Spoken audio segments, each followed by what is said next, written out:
Boa noite. Boa noite, Patrícia. Tudo bem? Seja bem-vinda. Tá me ouvindo? Tá me vendo? Se o microfone não estiver funcionando, você pode colocar no chat. Já já a gente começa a live.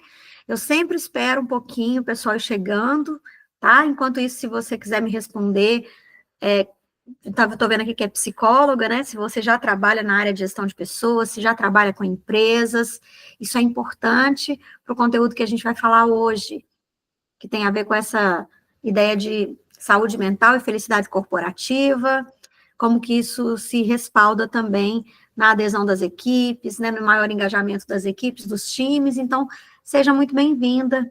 Me fala, por favor, de onde você é e se você já trabalha na área, tá? De gestão de pessoas, de recursos humanos. Está tudo certo aqui, se você está conseguindo me ver, me ouvir. Foi a primeira hoje a chegar. O pessoal às vezes costuma atrasar uns minutinhos, eu sempre espero, no máximo, 5 minutos para a gente iniciar a live. Ok? Se puder ligar a câmera, melhor ainda. Ronaldo Medeiros chegando. Boa noite, Ronaldo, tudo bem? Seja bem-vindo, Ronaldo. Tá me vendo, tá me ouvindo? Ó, Patrícia de Belém do Pará, trabalha na área do RH. Que bacana, Patrícia. Eu estive em Belém do Pará em, acho que é abril, se eu não me engano, gostei muito. Vamos ver aqui, permitir mais gente entrando. Boa noite, boa noite. Pessoal, quem for chegando, eu vou pedir, por favor, para colocar aqui para mim no chat de onde você é, se você já trabalha com gestão de pessoas, ou trabalha no RH, ou na área de segurança do trabalho. Hein, Ronaldo? Portal Corpo e Mente, me contem aí quem vocês são, se são profissionais da área. Coloquem no chat, ou pode responder pelo microfone também. Se puderem abrir a câmera, melhor ainda, porque essa interação nossa, né, face to face, eu acho muito mais interessante para conhecer vocês. E, ó, para vocês que já estão chegando, deixa eu me apresentar, né, já são 7h04 aí, então a gente sempre espera uns minutinhos, mas a gente já tem público suficiente. Essa live depois eu subo ela para o YouTube, então ela fica disponível para vocês. Boa noite, Portal Corpo e Mente, quem é você? Me conta. Boa noite, tudo bem, gente? Meu nome é Jéssica. Oi, Eu Jéssica. sou administradora de uma clínica de terapias integrativas. Olha, que bacana. Bom, meu nome é Michele Godoy, eu sou aqui mineira da cidade de Lavras, Minas Gerais, sou psicóloga de formação, meu mestrado e meu doutorado foi na Universidade Federal de São João del Rei. A partir daí eu comecei a atuar nas empresas como consultora, comecei como analista de RH, passei a ser gestora de RH, gerente de RH. Depois eu vim, né, a dar aulas no curso superior de psicologia. Hoje eu coordeno um curso de psicologia que está entre os 20 melhores cursos de psicologia do estado de Minas Gerais, e continuo ainda na minha cadeira, é a área da psicologia organizacional e do trabalho, na qual eu tanto oriento alunos nessa área da perspectiva da psicologia organizacional, gestão de pessoas, formação de lideranças, e também nessa área de saúde do trabalhador. E foi justamente nesse caminho percorrido que eu comecei a mudar um pouco a minha forma de trabalhar, que era uma forma muito tecnicista, né? Ou seja, era muito focada ali em recrutamento e seleção, treinamento e desenvolvimento, a parte de carreiras, de cargos. E aí eu comecei a perceber que existia uma demanda que começava a se fazer presente antes mesmo da gente ter essa normativa, essa atualização da NR1, que já pedia agora para as empresas olharem com mais atenção para o aspecto da saúde mental. E quando eu observei isso, há mais ou menos uns 3 anos atrás, eu comecei a direcionar a minha prática para ser aquela pessoa, aquele profissional que poderia impulsionar uma mudança estratégica dentro das organizações. Que mudança seria essa? Uma mudança onde as empresas veriam com mais carinho e mais atenção a importância de cuidar das pessoas, para que através dessas pessoas mais bem cuidadas, isso pudesse reverter para as empresas numa maior retenção, numa maior motivação e no maior engajamento das equipes. Então, com base nisso, né, eu comecei a ter uma atuação mais pautada nesse tipo de consultoria, e aí comecei a fazer bastante palestras, principalmente na área de saúde mental, e observei que nós estamos num momento muito peculiar, que é o momento do Setembro Amarelo, que as empresas começam a abrir muitas portas para os profissionais falarem sobre a importância de saúde mental. E é nesse sentido que eu trago a nossa live de hoje, onde a gente vai falar dessa questão de retenção, né, o porquê as pessoas não ficam, o que está acontecendo, principalmente com a nova geração, que às vezes chega de manhã e vai embora de tarde, muitas vezes, e qual que é a relevância da gente trazer esse assunto para palco de discussão e a possibilidade, né, da gente trilhar um caminho que ainda está sendo construído, né, por alguns profissionais, e as empresas começam a abrir as portas, que é o consultor em saúde mental e felicidade corporativa. Então, é um trabalho que muitas vezes não é CLT, é um trabalho onde a gente faz ali pontualmente dentro de uma empresa, o que eu acho muito positivo, eu vou explicar o porquê também durante essa live, e ao final da nossa noite aqui, eu vou deixar um presente para vocês. Eu vou pedir aí para o Roberto, que é da nossa equipe, não é o Ronaldo Medeiros, né? Ronaldo, pedir o Roberto para deixar o link para vocês, quem tiver interesse em baixar um check-up rápido de felicidade corporativa, né? E aí eu vou passar pelos 9 pilares, não sei se vocês já ouviram falar no conceito, mas vamos começar do começo. Então, conheci aqui, Patrícia Cristiane é lá de Belém do Pará, o portal Corpo e Mente, que é a Jéssica. Você é de qual cidade, Jéssica? Nós somos vizinhos, eu sou aqui de Divinópolis. Ah, de Divinópolis, excelente, tá pertinho, Não né? contei, não contextualizei, né? Mas, na verdade, a minha formação é em Direito, eu sou advogada. Aham. Mas já faz um tempo que eu não advogo. Eu tive 2 empresas, não deu certo. E essa é a minha terceira, mas aqui eu tô como sócia, não tô como única proprietária, né? E eu tenho visto, assim, essa necessidade das pessoas se equilibrarem, terem uma vida um pouco mais serena, né? Principalmente dentro das empresas.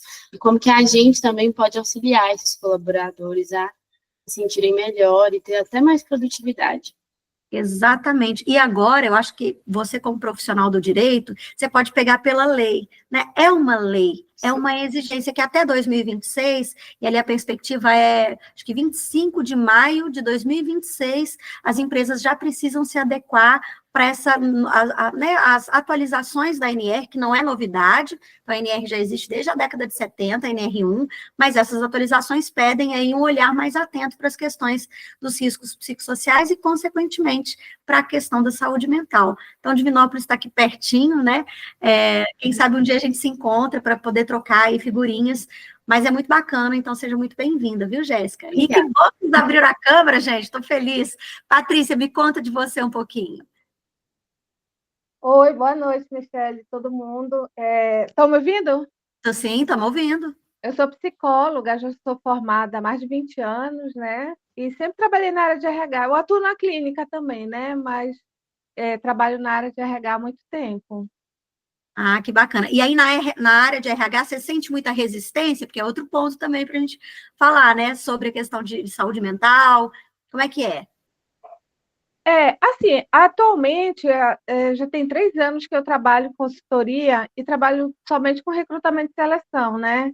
Então, não trabalho mais em RH interno, né? Mas antigamente, quando eu trabalhava, existia muita resistência. Sim, e ainda existe, viu, gente? Existe uma certa resistência que a gente precisa quebrar com dados, né? Por isso que eu gosto de trabalhar muito com ferramentas que vão trazer para as empresas, porque assim que elas gostam de ver as evidências, assim, de como é não tratar da saúde mental, quais os impactos disso nos resultados da própria empresa, e como que é depois, quando a gente começa a cuidar dessas questões com mais atenção. Então, seja muito bem-vinda, Patrícia. Obrigada, muito obrigada. Ronaldo, de onde você é? Boa noite, Michele. Boa noite, Patrícia e Portal. Eu sou de Carapicuíba, São Paulo. Carapicuíba, você trabalha na área de quê? Eu trabalho no momento na área operacional, né? Sim. Mas eu faço pós-graduação em neurociência, comportamento humano, formado em terapeuta também. Olha que bacana. E já fiz alguns podcasts sobre saúde mental e quero estar ingressando na área para ajudar as pessoas a terem a mente mais tranquila, né? Dentro das Sim, empresas, porque tá difícil demais. Né? Tá muita excelente. pressão. Tá, assim, né? Os números são alarmantes, se a gente for Aí, pensar. Em termos globais, as perdas são significativas. O número de afastamentos por questões relacionadas a transtorno mental tem aumentado, né, gritantemente. Então, isso dá um sinal de alerta para as empresas de que elas, sim, elas precisam tomar algumas providências, né? Elas precisam começar a olhar para esse aspecto com mais cuidado, com mais carinho. E aí, nesse sentido, a gente tem que pensar que ambiente de trabalho é um ambiente que a gente passa muito tempo, né? Se a gente for contabilizar em horas, a gente passa cerca de 90 mil horas da vida trabalhando. Então, isso aí não foi eu que contei, né? Mas foram aí os relatórios da Gallup, que fizeram, assim, uma análise para pensar que, olha, felicidade no trabalho não é uma questão que a gente tem que tratar pela metade, porque se a gente está falando de saúde mental, o conceito de felicidade que a gente vai incorporar hoje na nossa live, ele vai mostrar que, olha, a saúde mental está dentro dessa sensação subjetiva de felicidade. E para a gente falar em felicidade no trabalho, a gente tem que partir de uma perspectiva individual de felicidade, né? A psicologia, ela sempre primou ali pelo aspecto do adoecimento, até que surgiram alguns teóricos que falaram assim, não, por que a gente vai pegar pela dor? Por que a gente vai pegar pelo sofrimento? Por que a gente vai pegar pelo trauma? Se a gente pode pegar pelos aspectos positivos. E aí se criou uma vertente dentro da psicologia, que a gente chama de psicologia positiva, que vai diferenciar e vai criar uma ciência voltada para o florescimento humano, ou seja, quais são os aspectos positivos que a gente pode se atentar para além das questões diagnósticas, para além dos transtornos mentais, a gente conseguir trabalhar pela vertente da potencialidade, né? Porque ninguém é só dor, ninguém é só o diagnóstico, ninguém é só tristeza. A gente tem ali um modelo que o Martin Seligman, que é um dos criadores do conceito de psicologia positiva, ele vai dizer, chama PERMA. Primeiro é o princípio da positividade. A gente sempre tem o olhar. Observem para vocês, até no ambiente de trabalho, nas equipes, se for pedir para uma equipe falar, elencar problema, eles vão falar um monte, não vai? O Ronaldo que está aí na linha de frente, né, praticamente na linha de produção, o povo é bom de reclamar, não é? Reclama do problema, reclama da situação de trabalho. O ser humano, de uma forma geral, o nosso olhar tende para aquilo que falta, para a escassez, né, para a dor, para o sofrimento, para a reclamação. Então, a gente geralmente tende, de uma maneira muito geral, a buscar o aspecto negativo das coisas. Só que a psicologia positiva vai dizer, olha, a gente tem que treinar o nosso olhar e treinar o nosso cérebro para os aspectos positivos. E ali, inclusive, né, quando a gente vê assim, tem gente que faz o diário da gratidão. Qual que é isso? Isso dentro da psicologia positiva, justamente porque quanto mais focado a gente está nos aspectos negativos da nossa vida, de uma forma geral, mais a gente tende a ampliar os problemas que acontecem com a gente. Então, quando a gente consegue direcionar o nosso olhar para aquilo que está dando certo, para aquilo que foi bom, mesmo que o dia tenha sido aquela meleca, né? Eu não vou falar palavrão aqui não, mas aquele dia que você não deveria nem ter levantado da cama. É difícil a gente olhar para trás e tentar encontrar um ponto positivo que aconteceu. Mas quando você lembra, inclusive do café gostoso que você acabou de tomar, cheirosinho, quentinho, você fala, opa, tem uma coisa positiva aqui. Só que para a gente conseguir enxergar isso, a gente precisa começar a treinar o nosso cérebro. Então, a gente parte primeiro da metodologia PERMA, né, que vem com esse princípio da positividade, a gente começar a treinar o nosso olhar para aquilo que é positivo. Depois, a gente tem a questão do engajamento. Tem pessoas no ambiente de trabalho que tudo que você propõe, elas topam. É gente que já está animada, parece que é automotivada, né? É gente que quer ver a coisa crescer, a coisa evoluir. E tem pessoas que são desengajadas por natureza. E a gente tem que ficar buscando recursos para motivar. Tanto que as teorias de motivação, elas nunca chegam num consenso exatamente sobre o que motiva e o que motiva. Ora, são aspectos intrínsecos do ser humano, então vai ter uma vertente que fala assim, não, ninguém motiva ninguém. né? Motivação vem de dentro, não existe um pensamento que é esse, mas, por outro lado, se a empresa não traz elementos para deixar as pessoas mais contentes, mais felizes, mais motivadas no trabalho, só a automotivação às vezes é insuficiente. Né? Se ela trabalha num lugar que às vezes tem um relacionamento muito tóxico, se ela trabalha num lugar onde a competitividade é muito acirrada, onde a pressão por resultado é muito alta, então não tem como, por mais motivada que a pessoa seja, se engajar em algum propósito. Então, esse engajamento, ela parte tanto do indivíduo, que tem que ter a parte dele, óbvio, mas também da responsabilidade das empresas. Então, quando eu falo de saúde mental, a nossa saúde mental, sim, ela é responsabilidade de cada um de nós, no sentido de que eu preciso trabalhar as minhas emoções, eu preciso trabalhar o meu olhar, e eu preciso trabalhar as minhas crenças, aquilo que me limita. No entanto, eu preciso também de um local que me oportunize essas condições.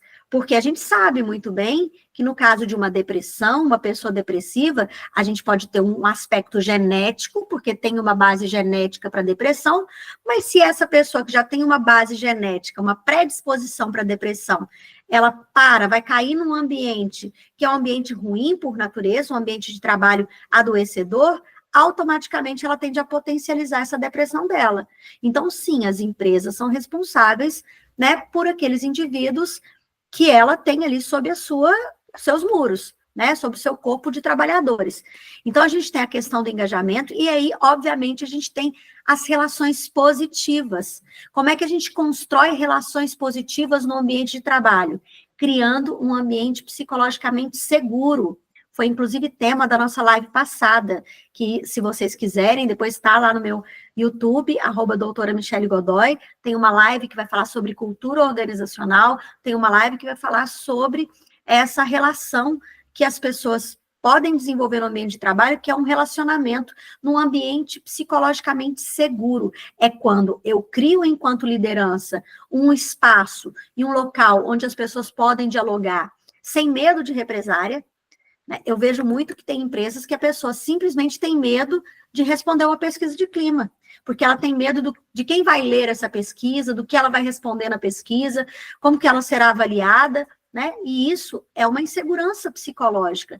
Quando eu não tenho uma liderança que conhece a sua equipe de perto, que tem uma abertura para essa comunicação, para um posicionamento, quando eu tenho lideranças despreparadas para assumir as suas equipes, os seus times, quando eu tenho uma política empresarial onde as pessoas têm que competir entre si por metas, por resultados, né, aos moldes aí, bancos, um dos maiores ambientes adoecedores que a gente tem mapeados pela literatura são bancos. Por quê? Porque ali os gerentes, né, os funcionários, precisam bater metas cada vez mais altas, então as pessoas saem adoecidas, né? Se você não tem ali um equilíbrio entre vida pessoal e vida profissional, se a empresa não oportuniza uma melhor organização desse trabalho, você não consegue, de maneira nenhuma, ter relações positivas naquele ambiente. Elas vão ser relações negativas, relações tóxicas e relações adoecedoras. Depois a gente tem um senso de significado, né? É claro que isso vai muito na perspectiva individual, mas quem trabalha com recrutamento e seleção, como é o caso aí da Patrícia, né, como consultora de recrutamento e seleção, quem seleciona, quem recruta os funcionários para as empresas, sabe muito bem que no processo seletivo a gente precisa bater ali os valores organizacionais, o que a empresa enxerga como valor e o que o indivíduo também traz como valor. Quando não tem uma congruência entre aquilo que eu acredito e o lugar que eu trabalho, é muito provável que eu esteja insatisfeita ali. É muito provável que eu fique adoecida ou que eu fique desmotivada de alguma forma. Então, esse senso de realização, esse senso de que o trabalho ele tem significado, né, é algo que eu faço porque eu gosto. Vou dar um exemplo. Eu trabalho numa instituição onde a missão da empresa é proporcionar a alegria de aprender para transformar vidas. Eu não sei vocês, mas eu tive a minha vida transformada pela educação. Então, eu saí de uma família muito pobre, em condições muito difíceis, e estudei, né? Minha mãe sempre dizia, tem que estudar, estudar é o mínimo que você faz. Então, eu procurei o tempo todo, é uma história longa, não vou contar aqui hoje nessa live, quem sabe um dia eu me abro com vocês para falar um pouco dessa história, mas o que a minha mãe dizia era, precisa estudar, precisa tirar nota boa, porque é só por meio da educação que a gente vai conseguir sair da nossa situação atual. E aí, eu sempre ouvi aquilo com muito afinco, estudei, né? E hoje eu tenho uma vida modificada por meio da educação, meu mestrado, meu doutorado, a única doutora da minha família, de uma geração tanto de pai quanto de mãe, né? Então, assim, é para mim motivo de muito orgulho. Então, eu bebo desse propósito, eu converso, eu dialogo com isso. Então, faz muito sentido para mim coordenar uma equipe de professores que também compartilham do mesmo propósito. E é isso que faz a gente conseguir manter ali o nosso curso em excelentes índices de qualidade. Então, será que a gente está num ambiente de trabalho onde as pessoas também veem valor naquilo que elas fazem? Pode ser alguém que limpe o chão, que seja uma faxineira, mas se ela entender que o propósito dela faz muito sentido para a organização geral daquilo que ela está fazendo, se a gente consegue, enquanto consultores, despertar este propósito, esse senso de realização nas pessoas, talvez também a gente consiga atrelar a isso um sentimento de felicidade. Porque a gente fica mais feliz e mais produtiva quando a gente vê que aquilo que a gente faz tem reconhecimento, né? E não tem trabalho ruim, não tem trabalho menos digno. Todos os trabalhos são importantes. Mas despertar essa consciência, muitas vezes, é um espaço que não está aberto nas empresas. E que, às vezes, a gente precisa criar, a gente precisa oportunizar. Certo? Bom, gente, ó, vou deixar aqui aberto para vocês me acompanharem, tá? E para vocês me interromperem. Tá fazendo sentido? Eu vou conversando com vocês, vocês vão me dizendo. Deixa eu permitir aqui a Natália. Tá fazendo sentido, gente? Patrícia, Ronaldo? Sim, super sentido, com certeza. Muito interessante. Te ouviria falar assim a noite todinha. Oh, que delícia! Muito bem. Ronaldo, conta aí para mim, tá fazendo sentido para você? Ô, Michele, tá sim. Michele, você que tá no campo aí, na área, né? Sim. Eu venho trabalhando nessa parte operacional há muito tempo, né? Uhum. Eu tenho a opinião seguinte, se o dono da empresa não tiver aberto para essas mudanças, infelizmente é muito difícil tá mudando esse cenário, né? Então, acho que ele tem que se abrir para poder ter essa mudança, porque senão vai tornar o lugar um ambiente muito ruim de trabalhar. O que você explanou é perfeito, você pode estar bem, mas o ambiente é muito forte para a gente, né? O ambiente é muito... O ambiente molda. Muito difícil vencer o ambiente, né? Então, eu acredito que... Aí tem uma pergunta. Você que está na área aí, trabalhando nas empresas, os donos das empresas estão assimilando bem essa parte da NR1? Estão querendo mudar? Vamos lá, gente. Boa pergunta, Ronaldo. Excelente pergunta. Antes aí, queria desejar as boas-vindas à Natália. Fernanda é minha aluna, está lá no curso de psicologia, no 10º período, já está aí, colega de trabalho, né, Fernanda? Coloquem para mim de onde vocês são, se vocês já trabalham na área, aqui para mim no chat, por favor. Vou responder a pergunta do Ronaldo, que eu acho que ela é primordial, ela é excelente.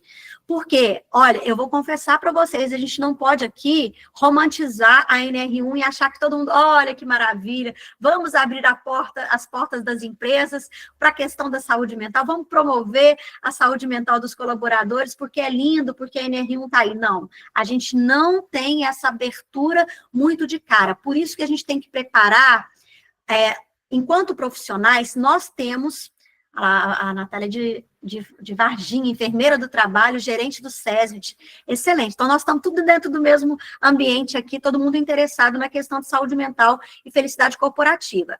Ó, depois vocês me falam se está fazendo sentido para quem trabalha aí já no mercado. Não, a resposta é não. Os líderes ainda não estão preparados para encarar as atualizações da NR1 e eles ainda não estão totalmente receptivos a essas mudanças.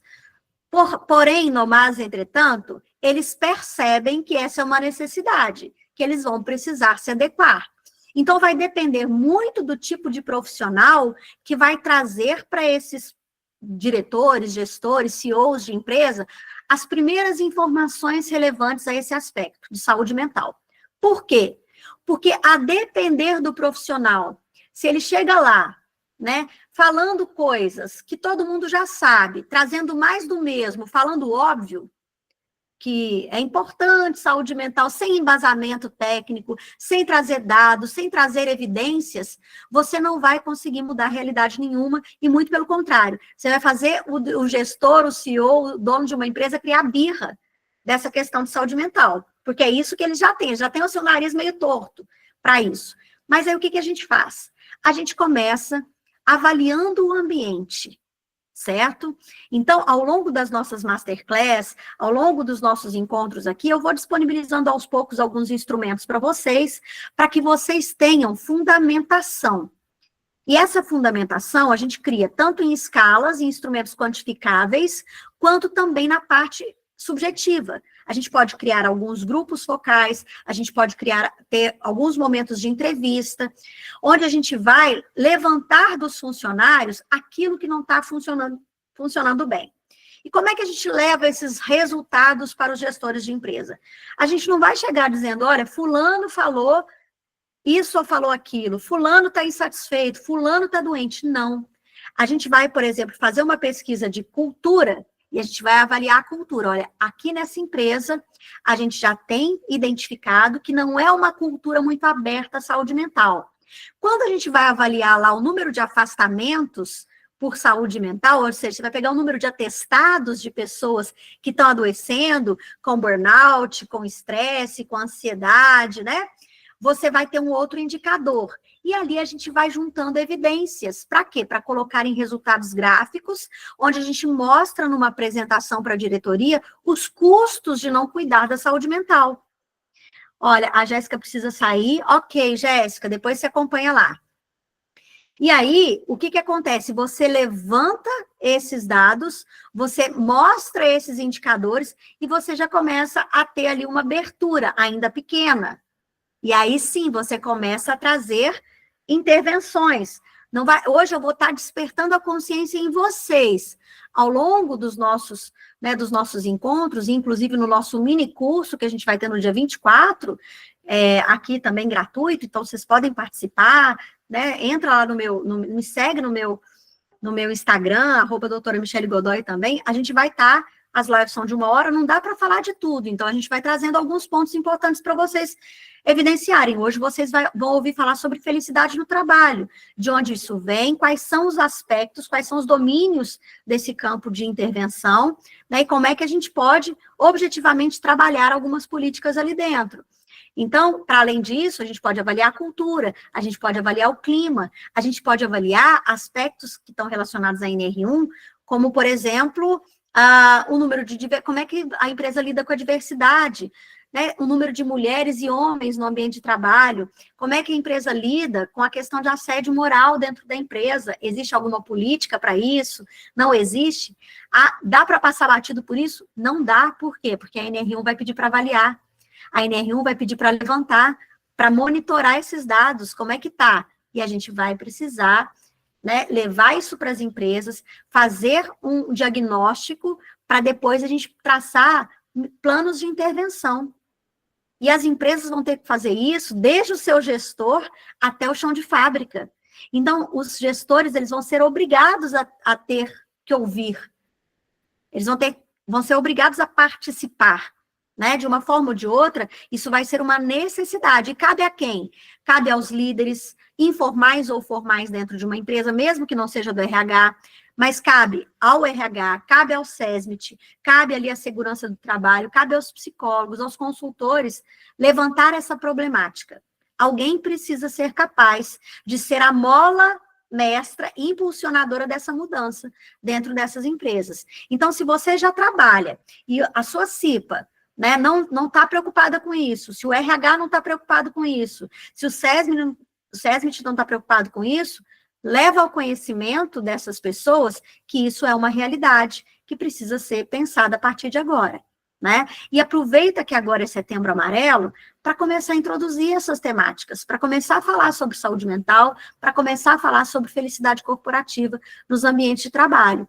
A Natália chegou agora, você consegue ligar seu microfone, Natália, para me contar um pouquinho, né? Você é enfermeira do trabalho e gerente do SESMIT. Como é que é isso na sua realidade? Você me escuta, Michele? Sim, escuto bem. Boa noite, gente. Boa Nossa, noite. você sabe que é extremamente pertinente essa live hoje. Eu tô no carro aqui com minhas duas crianças, eu parei aqui para ir na farmácia. Sim, eu trabalho na prefeitura, né? Bem. Então, quando você fala assim, quando você falou ainda há pouco, essa empresa está preocupada com a saúde mental? Eu te respondo, não. Infelizmente, né? A gente tem uma cultura ainda do adoecimento, especialmente do adoecimento mental. Uhum.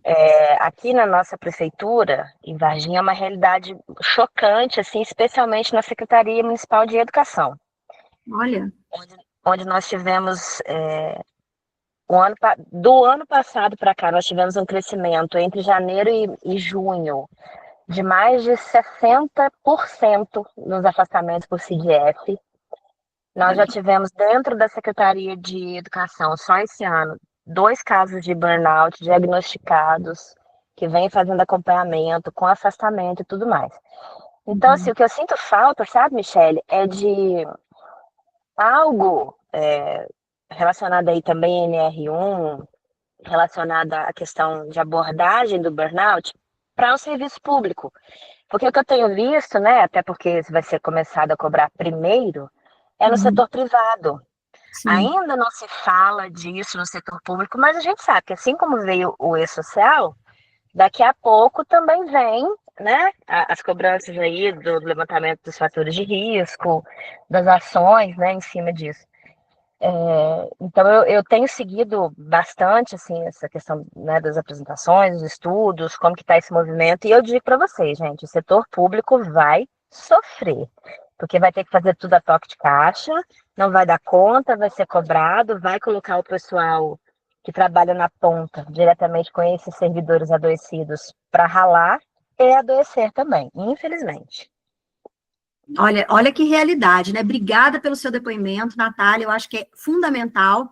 E aí ela demonstra em dados quantitativos e objetivos o quanto isso volta em prejuízo para a própria organização. Seja ela pública ou privada, isso é prejuízo. Um afastamento por burnout, você não faz com com menos de 3 meses para a pessoa voltar mais ou menos bem. E se não tiver mudança estrutural no ambiente de trabalho, como o próprio Ronaldo falou, o ambiente molda, essa pessoa, ela simplesmente, ela vai voltar e vai continuar adoecida, né? E daqui a pouco, ela vai ficar até em condições de não ter como seguir trabalhando naquele lugar. Às vezes não pede um afastamento porque é um funcionário público, né? Porque ela precisa manter ali a estabilidade dela e aquilo dá para ela alguma renda, mas isso não sem sofrimento, isso não sem perdas pessoais, Não tem individuais. dentadura?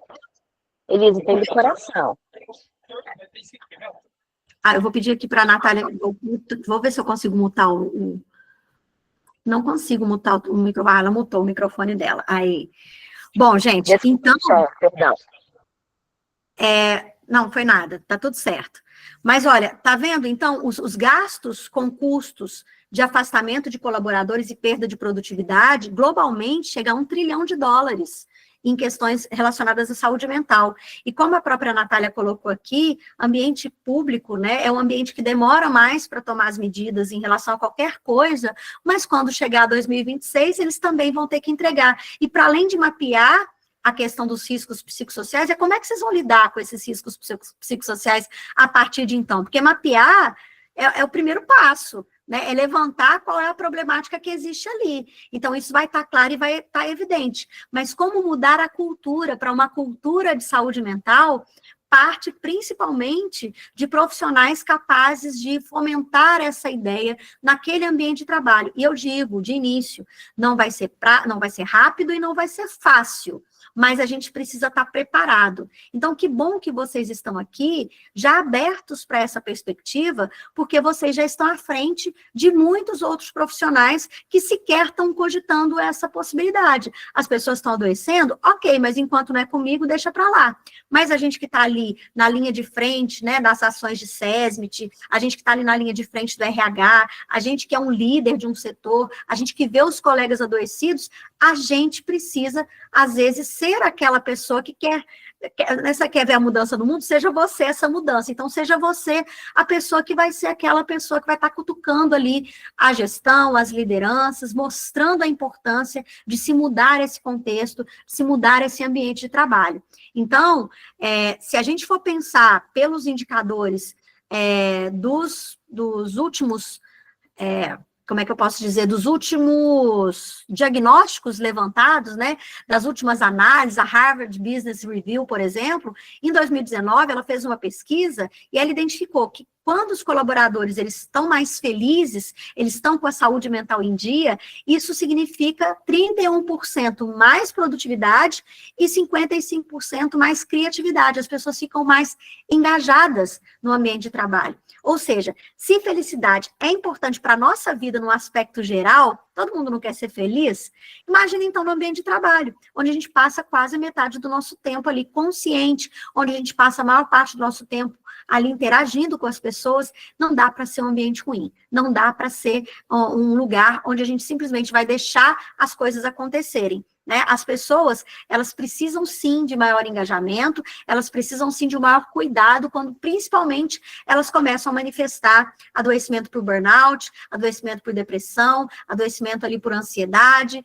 né, por estresse no ambiente de trabalho, porque o burnout já é quando está nas tampas, né, mas automaticamente a pessoa vai ficando estressada, é um dia ali, outro também, e ali vai chegando num ponto que vira a síndrome de burnout, que é quando a gente chama até de queima, de dentro para fora, quando a pessoa já não aguenta mais. E aí, uma semaninha de afastamento não resolve. 15 dias de afastamento não resolve. Às vezes a pessoa precisa de 3 meses, aquilo ali emenda, e depois ela não consegue retornar para aquele ambiente se aquele ambiente não mudar. O impacto desse adoecimento é direto na produtividade, é direto na inovação, é direto na retenção dos talentos da empresa, porque as empresas vão perdendo pessoas boas, né? Ou se elas não perdem, como é no caso do setor público, tudo bem, ela não perde, mas ela vai perder o quê? A energia, a vitalidade daquele indivíduo, que às vezes até chegou querendo fazer a diferença, mas acaba sendo mais um impactado ali por um ambiente ruim.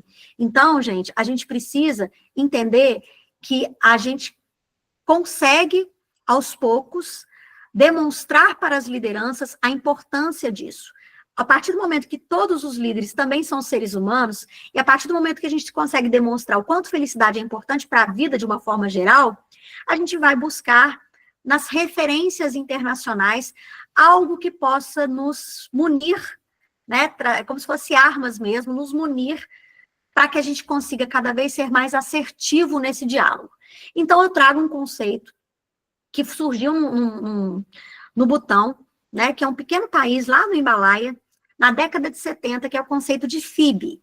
Então, a gente tem o produto interno bruto, não tem? Que mede o lucro de um país, a produtividade, pela produção per capita. É o produto interno bruto, mede a produção de cada indivíduo, quanto aquele indivíduo contribui para aquela produção daquele governo, daquele país, e isso gera um índice econômico para o país, certo?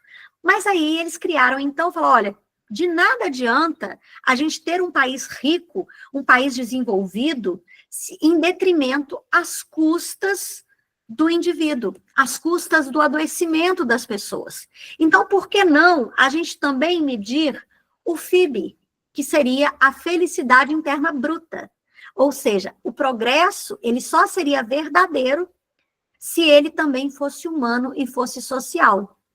E, automaticamente, eles criaram ali 9 pilares dessa felicidade interna bruta. Eu vou compartilhar com vocês um quadro onde traz o conceito original, que foi trazido por esse país, mas o quanto esse conceito que foi original, lá do Butão, ele começou a ser incorporado por algumas empresas. As empresas olharam aquilo ali e falaram, achei interessante. Eu acho que saúde mental está dentro desse aspecto, desse espectro, né, maior de felicidade. Então, se a saúde mental dos colaboradores está dentro desse conceito de felicidade, por que não começar a medir a felicidade interna bruta nas empresas? Olha que interessante. Por que não medir a riqueza de uma empresa, a lucratividade de uma empresa, também pela felicidade, o bem-estar, pela sustentabilidade das pessoas, desses indivíduos que aqui estão? E aí, gente, a gente tem um modelo de trabalho que eu acho que a gente pode replicar em vários contextos, em vários universos. Deixa eu mostrar aqui para vocês, vou compartilhar minha janela, que é do meu quadro aqui. Deixa eu ver se eu consigo aumentar para vocês verem. Vou colocar como apresentação, deixa eu ver aqui, peraí. Para ficar grande.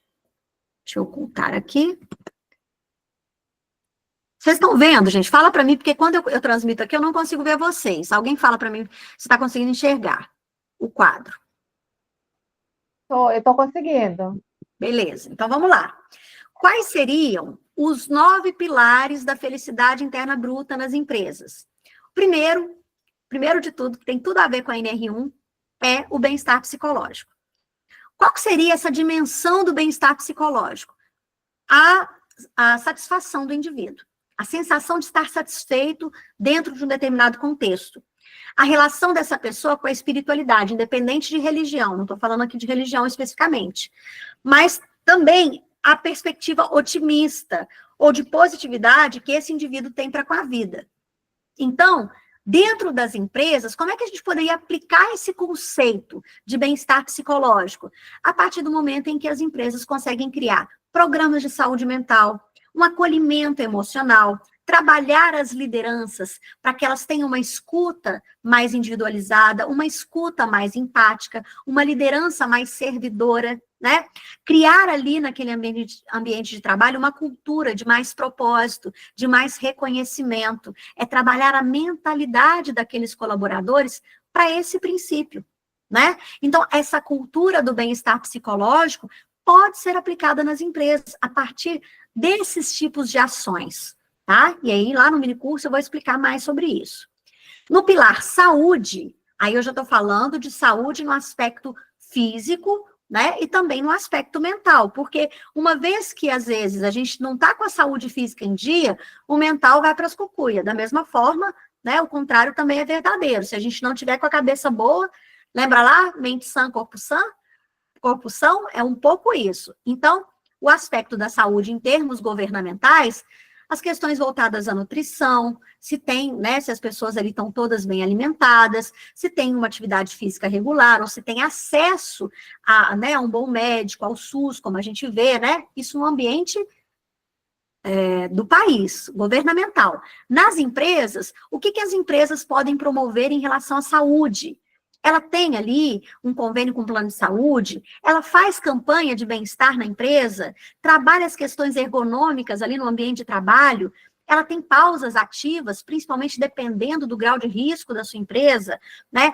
Tem algum tipo de ação com relação à prevenção a doenças? Se a sua empresa ela tem um restaurante, tem ali um plano nutricional, como é que é isso dentro da sua empresa? Tem as pausas para alimentação, para tomar um café da manhã, para tomar um café da tarde? O que a empresa oportuniza? O que ela proporciona em relação à sua saúde física?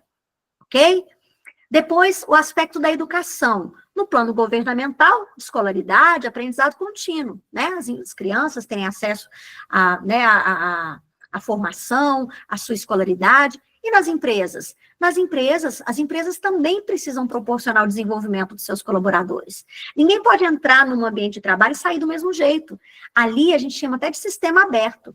Toda empresa é um sistema aberto. A gente entra de um ambiente, dentro das empresas a gente tem treinamento, a gente tem vivência, a gente tem experiência, a gente é sempre remexido, né, pelo ambiente de trabalho, ele nos impacta e a gente também impacta aquele ambiente. Então, a gente precisa proporcionar trilhas de aprendizagem, treinamentos, uma cultura que a gente chama de lifelong learning, ou seja, uma cultura de aprendizado contínuo, cultura de aprendizado para a vida inteira, né, onde o aprendizado das empresas não morrem com aquelas pessoas que estão ali.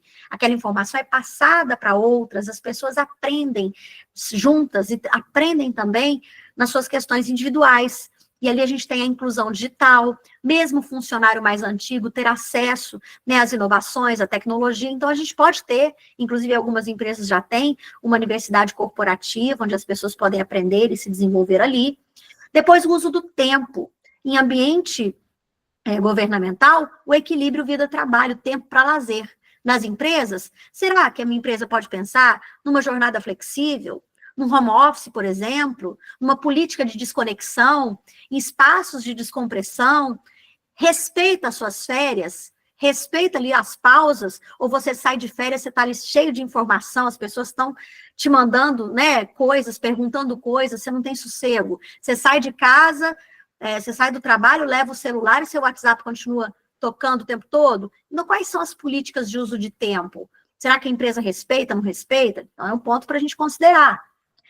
Aspecto número 5, vitalidade comunitária.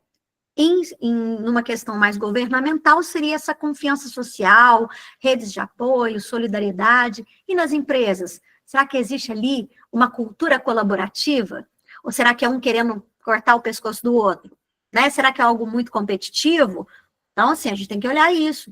Existe um voluntariado corporativo, a empresa, né, tem algum tipo de vínculo externo e interno, as pessoas ali dentro, elas fazem ações fora da empresa, elas têm ali um momento, talvez, de fazer até uma ação comunitária, a empresa também, ela favorece isso, ela impulsiona essas ações, a empresa cuida dessa parte de saber que ela não está ali isolada, ela está num sistema que é uma comunidade, ela já olhou para o lado e já viu se tem alguém em situação vulnerável, a empresa cria condições para essas pessoas participarem de alguma forma da realidade dessa empresa, se é numa prefeitura, se é num espaço público, né? Qual tipo de ação que as pessoas que trabalham ali podem fazer junto à comunidade? Ok? Aí vem diversidade cultural, aspecto 6. Identidade, participação cultural é a dimensão original. Nas empresas, seria programas de incentivo à diversidade e inclusão. A gente já tem uma lei de cotas. As empresas já precisam, né? O E-Social mostra se as empresas elas estão colocando pessoas com deficiência, se elas estão tendo equilíbrio entre homens e mulheres no ambiente de trabalho, né? Se elas incentivam essa diversidade. Então, a gente precisa ainda florescer mais essa cultura de diversidade e inclusão, criar condições, né? Fazer celebrações culturais, fazer celebrações, inclusive, também religiosas, para respeitar todos os momentos, né? Todos os tipos de pessoas, de profissionais ali. Tem incentivo à participação criativa, à expressão criativa, as pessoas podem, né, manifestar ali as suas culturas dentro da sua empresa. Então, tudo isso é importante. No aspecto 7, boa governança. No governo, transparência, ética, confiança. Nas empresas, a liderança, ela é transparente, né? Como é que os líderes atuam? Existe uma ética ali dentro da empresa? Existe espaço para feedback seguro? Lembra lá, no ambiente psicológico seguro, as pessoas podem falar, elas podem contribuir com sugestões, existem valores claros ali dentro da empresa, as pessoas sabem quais são esses valores, elas compartilham desses valores, isso é extremamente relevante, é nosso papel trabalhar nesses pilares. Depois, no aspecto 8, no pilar número 8, a gente tem a diversidade ecológica, que no aspecto governamental, nada mais é do que a sustentabilidade, a consciência ambiental. Na aplicação das empresas, as políticas ESG, ESG, para quem não sabe, ela significa o I de environmental, quer dizer o ambiente, o meio ambiente, como que a empresa está conectada com as questões de sustentabilidade, né? Tem desperdício na empresa? Como é que ela está trabalhando com os dejetos? Né? Como é que ela faz para se manter sustentável? Isso é importante. O S de social, como é que a empresa lida com as pessoas, né? E o D de governança, que tem a ver com a transparência.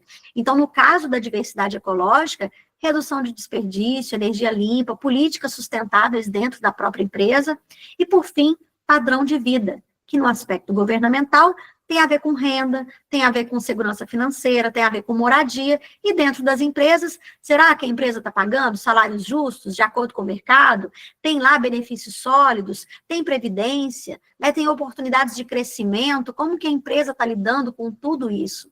Então, olha, gente, resumidamente, né, se a gente pensar nesses 9 pilares, a gente consegue criar um indicador, né? Deixa eu parar de compartilhar aqui para falar diretamente com vocês.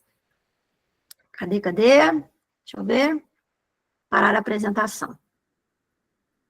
A gente consegue ter um indicador de felicidade interna bruta que, a princípio, parece ser um conceito muito subjetivo, né? Mas que, colocado em prática, a gente consegue trabalhar vários aspectos organizacionais daqueles colaboradores e a gente consegue ter ali uma vivência, uma experiência mais positiva no trabalho.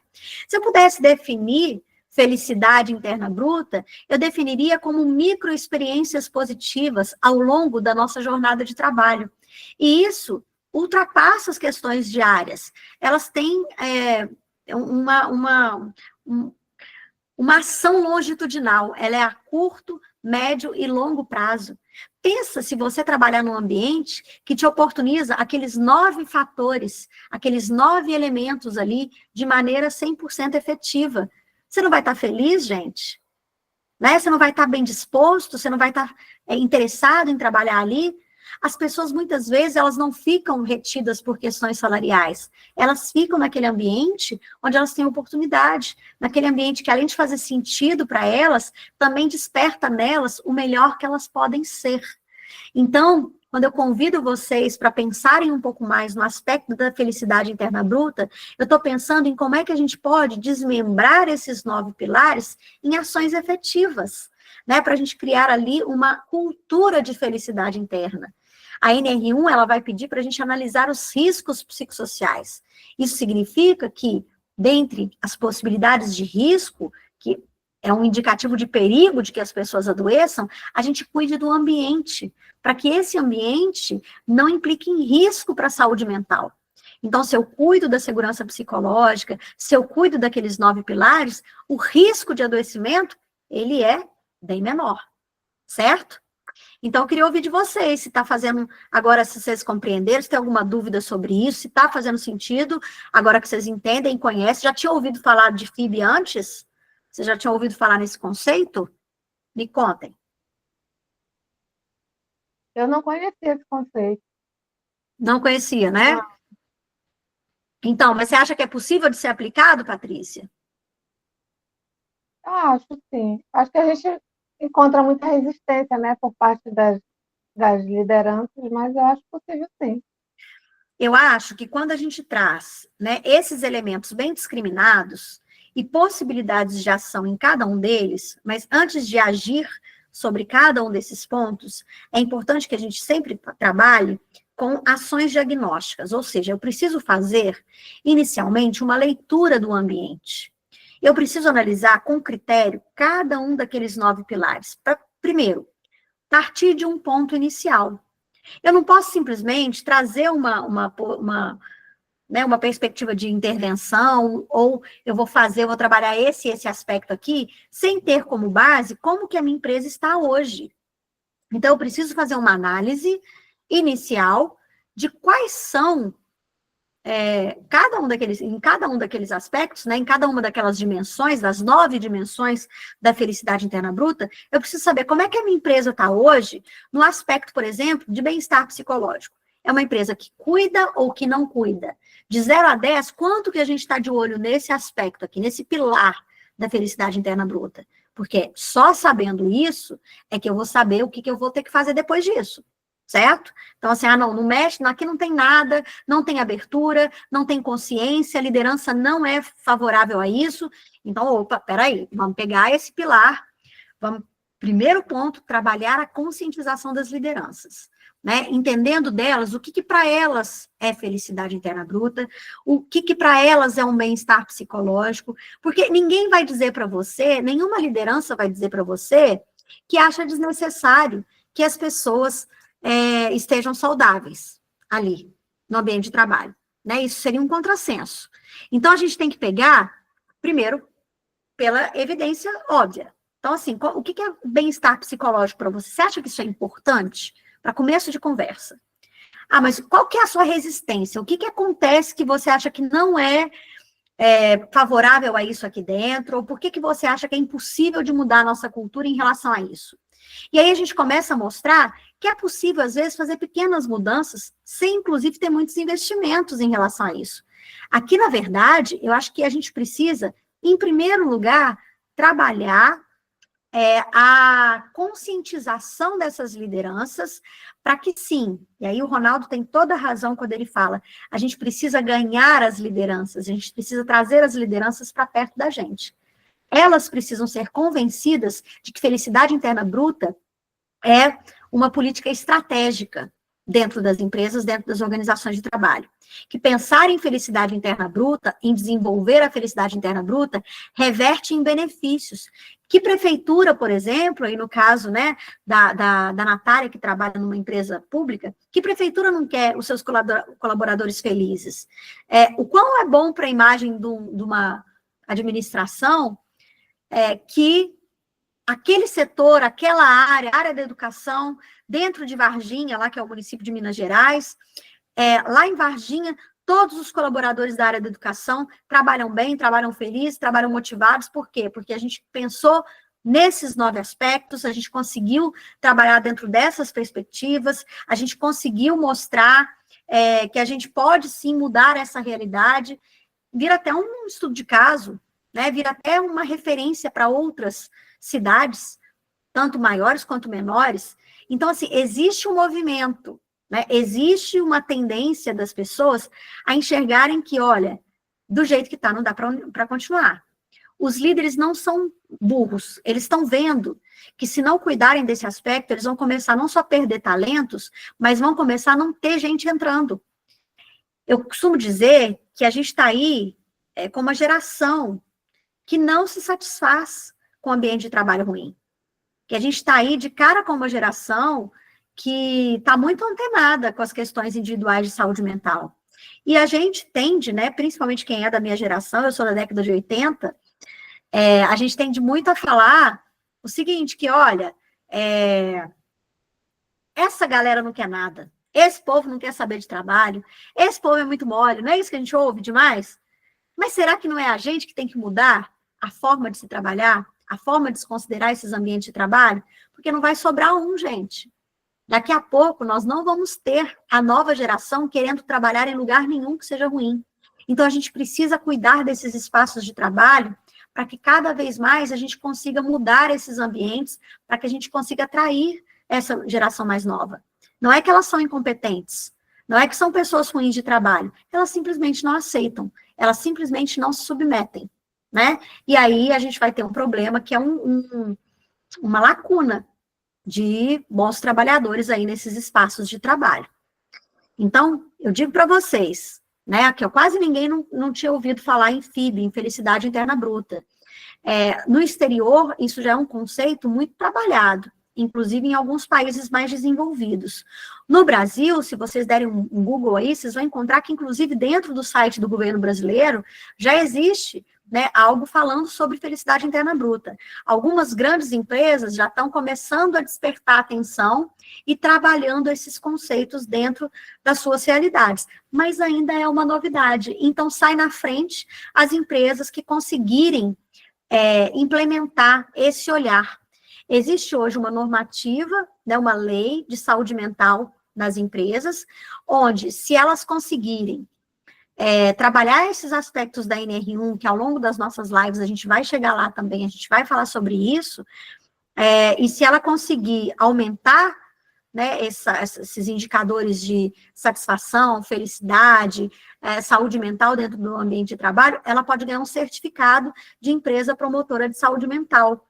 E isso é muito legal, né, porque isso acaba também trazendo novos colaboradores ou trazendo uma imagem mais positiva para aquela empresa, onde as pessoas vão querer trabalhar. Não tem lá um ranking das melhores empresas para se trabalhar no país?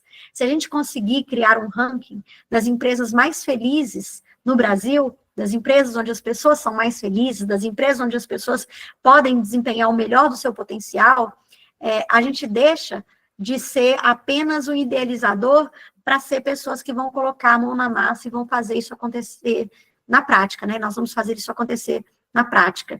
Então, eu convido vocês para serem impulsionadores dessas mudanças também. Ao longo das nossas lives, a gente vai sempre estar adiantando um pouco mais esses assuntos. E no dia 24, já marca aí na agenda de vocês, já, né, eu vou deixar... Roberto, coloca aqui para mim, por favor, o link. O Roberto acabou de colocar aqui uma ferramenta, que é uma ferramenta simples, tá? Esse é um check-up rápido, quem quiser baixar ela, é um instrumento criado para a gente fazer uma análise breve, assim, da felicidade interna bruta dentro das empresas, com base nesses 9 pilares. Então, é uma escala tipo Likert, né? Tem algumas questões ali que vão ajudar vocês a fazer essa análise prévia, mas que é só um check-up inicial, tá? Para vocês darem uma olhada no ambiente de vocês e conseguirem responder ou por vocês mesmos, ou de repente passar ali para um grupo pequeno de colaboradores, só para vocês terem uma noção de como é que anda a felicidade interna bruta no seu ambiente de trabalho. Então, fica aí, né, a ferramenta como presente para quem participou da live até agora. Marca na agenda de vocês, dia 24 de setembro, vai ser o nosso mini curso, né? Inclusive, quem quiser ganhar certificado, depois entra lá no link da minha bio, lá vai estar explicando, né? Tem um custozinho básico ali, pouco, para a emissão do certificado, mas está todo mundo já convidado, a live é gratuita, só quem quiser certificado aqui, né? Aí você tem lá a opção. E aí, me sigam lá no Instagram, porque todas as novidades eu vou estar colocando lá, e também quem, né, responde a nossa pesquisa, também vai para a nossa comunidade, lá eu estou dando sempre as informações de quando é que a gente vai ter as nossas lives. Mas lembrando que todas as nossas masterclass acontecem dia de quarta e quinta-feira, a partir das 19 horas. Quem gostou dessa, vocês gostaram? A gente fez sentido? Queria ouvir um pouquinho de vocês. Diga aí, Ronaldo, Fernanda, Patrícia, Natália, o que vocês acharam? Michele, sensacional essa ferramenta, eu nunca tinha ouvido falar. Muito então, bom, muito bom.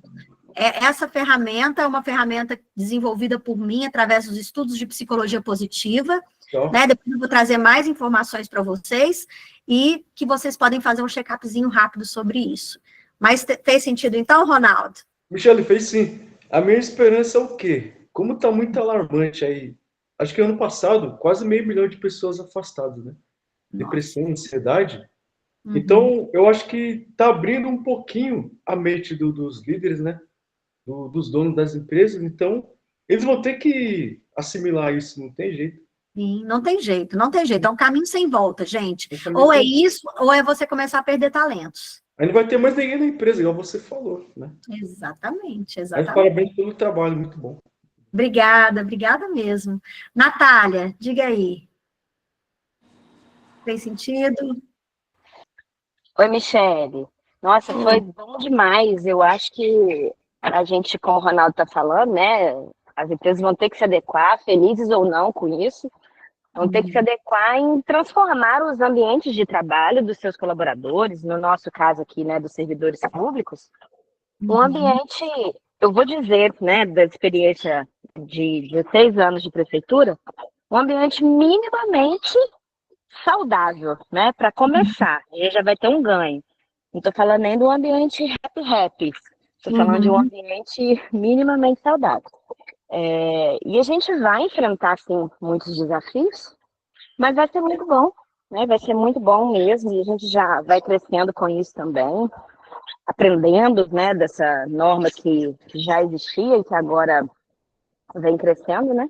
Foi muito bom, te agradeço muito aí pelo conteúdo, parabéns, e eu vou estar sempre aqui. Obrigada, que bom, Natália, fico feliz, né? E que bom que você já está com essa consciência, que você possa começar a despertar, porque no SESB eu acho que esse é o caminho mesmo, né? Sim, com certeza. A gente já começa a tentar, né? Eu assumi a gerência tem poucos meses, mas eu falo que meu maior desafio no início agora é trabalhar isso dentro do SESB, porque a gente tem um SESB um pouco diferenciado, com psicólogos, dentistas, engenheiros do trabalho, médicos do trabalho, aí agora já está naquela briga, né? Quem que faz a avaliação ergonômica dos riscos ocupacionais, né, de saúde mental? É o psicólogo, é o médico, é o engenheiro junto, o engenheiro não vai, sabe? Aquela briguinha de egos. Mas vamos ver, né, como é que vai ficar isso. Ó, uma informação para você, Natália. A ANR não fala qual profissional deve fazer a avaliação de risco psicossocial. Então, qualquer profissional que se sinta capacitado a fazer, e por isso a nossa formação, né, o minicurso, eu vou explicar um pouco mais sobre a formação, eu acho que pode ajudar. Obrigada, viu, Patrícia? Patrícia saiu ali. Então, eu acho que qualquer profissional, e talvez até um trabalho multidisciplinar, possa ajudar vocês a criar ali um caminho mais adequado para fazer essa avaliação dos riscos psicossociais. Então, sim, inclusive a gente montou uma comissão de avaliação psicossocial, que aí tem um médico, né, que a gente tem 3, um dos engenheiros, que a gente tem 2, e uma das psicólogas.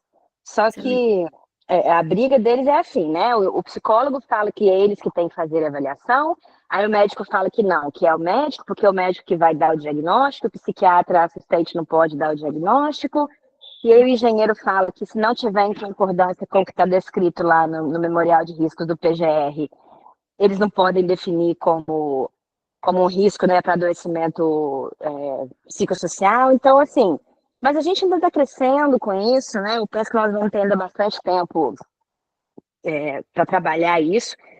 E tem que começar de quem está fazendo a saúde, né? De quem está cuidando ali da saúde do servidor, que somos nós. Se a gente já for adoecido por esse ambiente também, a gente não consegue deslanchar, né?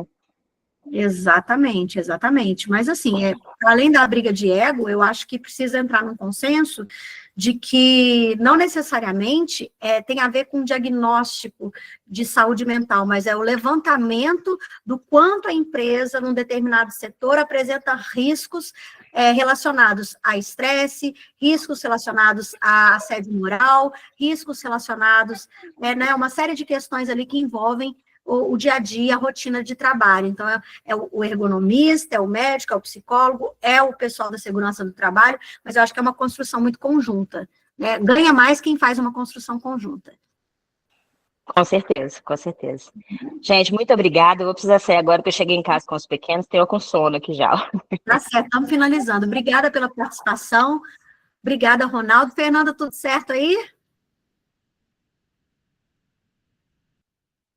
Certinho, Michele. Assim, o ponto que a gente vê muito é esses desafios, né? É a alta direção entender que avaliar esses riscos pode trazer benefícios mais no futuro, né?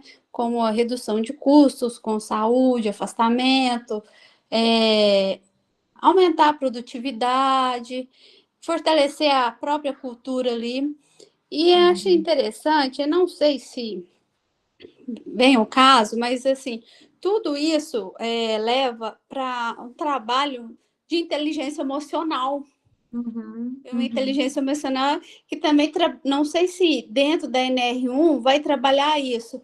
Essa semana mesmo, acho que foi a Folha de São Paulo que trouxe uma reportagem sobre isso, que os funcionários, sabendo, né, tendo inteligência emocional, sabe se comunicar melhor, lidar com frustrações, lidar com situações difíceis, saber a hora de falar, conhecer suas emoções, né?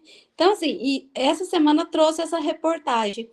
E, assim, vem muito no meu pensar, né? Eu penso isso que inteligência emocional vamos lá, é tudo. Se você tem uma boa inteligência emocional, que é muito difícil você ficar abalado. Eu penso isso. E vendo essa NR1, que as grandes empresas, com certeza, multinacionais, vão adotar isso por obrigação, porque a ISO vai exigir. É uma exigência da ISO. E essas multinacionais, como assim, eu já trabalhei, e eu sei que os clientes, né, como Fiat, Volks, Renault, exigem a ISO. Se não tiver, o fornecedor que não tiver ISO, eles não vendem. E a ISO exige várias NRs ali. Então, assim, para essas grandes empresas, o negócio vai goela abaixo com obrigação. Agora, essas microempresas, eu acho mais complicado. Vai ser para inglês ver. Eu estou fazendo, mas é para inglês ver. Até então, tipo assim, mais no futuro, eu acho que é isso mais no futuro mesmo. As empresas que implantarem verem os benefícios de redução de custos, principalmente com plano de saúde, que isso afeta a sinistralidade e aumenta o custo, né? Questão de produtividade, rotatividade, questão de faltas, né? Dentro da empresa, isso mais no futuro vai ver o benefício, mas para eles verem o benefício, eles vão ter que aceitar, vai ter que ver, alguns vão ter que ver para crer. Então, acho que é uma norma muito boa, a intenção é válida. Para algumas empresas, como eu falei, vai ser de boca abaixo, tem que fazer, e outras vão ter bastante resistência. Igual, por exemplo, na Unimed, trabalho na Unimed. Na Unimed, gente, plano de saúde, que visa a saúde. Pergunta se alguém falou de NR1 lá, de Não. saúde mental. Nem. Nem Isso cogitou. daí não cogitou. Isso daí vai ser lá no ASO, na hora que você for fazer lá, o médico vai dar lá, ok. Vai fazer umas perguntinhas lá e vai fazer ok. Tô vendo isso. Eu vejo isso, sabe? É o que eu vejo. Mas eu posso estar errada, mas hoje eu estou enxergando isso para essas pequenas empresas. Ó, Fernanda, você trouxe aí aspectos importantes, inteligência emocional trabalhada dentro do programa de gerenciamento de riscos, aquele programa anual que a gente tem que criar, né, depois do levantamento, mas sobre essa questão das empresas pequenas, eu acho que eu vejo muitas oportunidades, justamente porque as pessoas que são as que deveriam ser as mais interessadas, que são os gestores, que são os donos das microempresas, né, não estão falando disso. Então, mostrar a importância, mostrar as vantagens de se adequar à NR1, mesmo que seja começando aos poucos, mesmo que seja com pequenas ações, mas eu acho que faz falta termos profissionais preparados para levantar essa temática, porque a grande maioria não está aqui nessa live, como vocês estão vendo, né? A grande maioria não está antenada para essas questões. Então, vão se destacar nesse mercado gigantesco, nesse oceano a céu aberto, aqueles profissionais que, de fato, querem fazer a diferença. E a gente não tem que se contentar com o lugar que a gente está. A gente tem que estar sempre um passo à frente. Então, quando eu falo de consultor em saúde mental e felicidade no trabalho, eu estou falando de estar um passo à frente, porque as empresas ainda não estão preparadas realmente. Né? E a gente, pensando nisso, fala, opa, eu vou me preparar porque a oportunidade vai estar logo ali na frente. Quando a oportunidade surgir, estou eu aqui prontinho. Então, assim, Fernanda, eu acredito que você, quem sabe, seja a pessoa que vai impulsionar isso lá, quem sabe. Vamos ver. Assim, eu até pensei em pegar esse instrumento aí, levar para o meu diretor e aplicar nos funcionários como uma forma de estudo, sabe? Um estudo, assim, sabe? Entrar como estudo e fazendo os planos, porque, assim, eu não sei. Se eu chegar lá, vamos fazer isso? Não vai. Aí se eu chegar lá e falar assim, eu estou precisando fazer uma pesquisa, vocês liberam?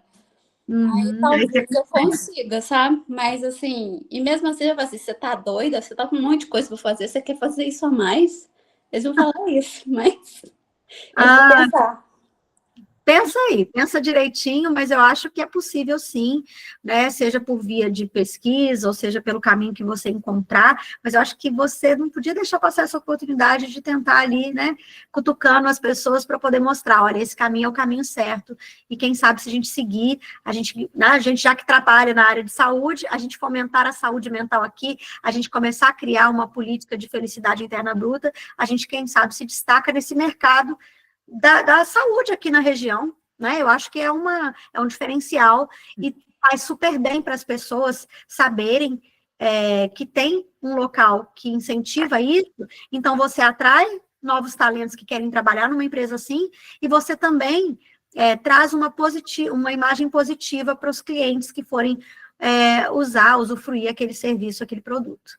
Então, fica aí o convite. Tá bom? Certo. Gente, queria agradecer a participação de todos, muito obrigada. Então, o Roberto deixou aqui no chat os links para vocês, é só acessar. Eu vou deixar essa live, depois eu salvo ela, baixo ela e deixo lá, subo lá para o YouTube, aí ela fica lá para vocês consultarem depois mais uma vez, ok? Queria agradecer vocês a presença, valeu demais. Amanhã nós estamos aqui no mesmo horário. Beijo, gente. Tchau.